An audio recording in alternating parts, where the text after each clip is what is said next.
دکتر عبدالباقی عزالدین حمو اندام کمیته آماده‌کار یا فرما پیکاتا و عشیرت سوری میوان پودکاست چاوی سیم یا وی هفته بو که حسین عمر پیش کشت که ده پودکاست ده بحث چند مجارین گریدای رولا پیکاتایان هل بجارتنین ریوبری خسر و گره پیشکتنا دانستاندنین دناو برا ریوبری و حکومت سوری دکر.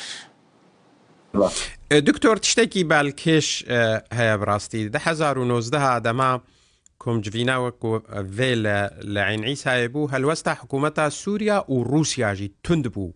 یعنی حتی گوتنا خیانت و جداکاری هاتا کارانین لدجی و جوینه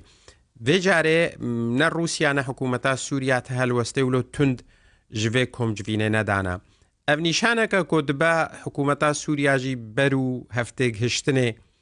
لقل ریوبریه وره جبره بهتر؟ براستی مستحسن یعنی همو بشداره بو تولی ویکم جوینه بون سروک عشیر داخوازا وانا که آشیتی بو داخوازا وانا که کریزا سوری وره داوی کرن یعنی حکومت سوری جی و روسیا جی و همو هزین نابنتوی جی گهانوی بحوریه انو يعني كريزا سوري دوي وري چاره سر کرن بروي که يعني نرينا مدا هر کس نها بري وانا که شوا قناعتي مدا البجارتن هيجاه البجارتن قول امريكا وري قداندن و دست چاره سريا سوري وري کرن سال 2025 بله دکتر اف جوین بوی بشدار بونا مزن و افقا سروک عشیر و روسپیه نفچه اف جوین و باندورا که هبه کو بشدار بوند هل بجارتنه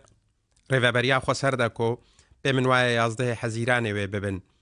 و بشدار بون برفرهتر بیش همو پیک هاتایا؟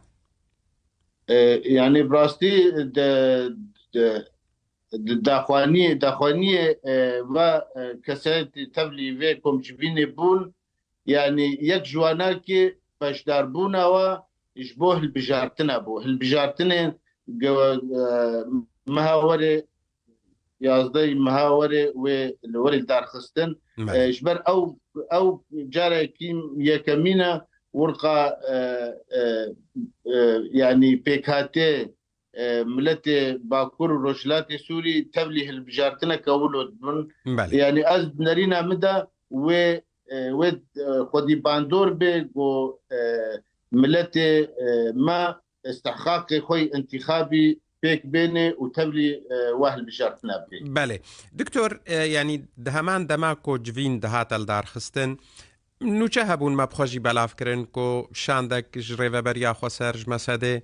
دبکو لشامه به دانوستاندن بکرن اف کم جوین و بشداریا و قاس خلکه ری بهتر خوشت که کو دانوستاندن جیب حکومتا سوریا رج بره پیش دتر ببا بنریناتا ما مستحسن يعني نرينا مدى يعني باكوري سوري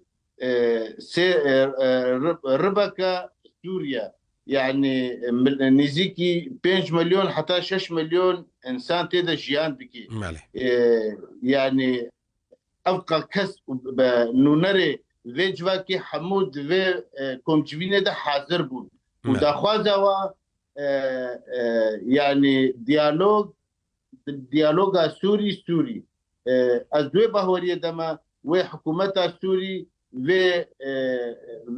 يعني بشنيرة هناك ود برش عبارة درباس بكي وأزبجم ودمت نزيك ده أو ديالوج هكا نبر فرح بيجي ود هناك بشادة ود أسبيل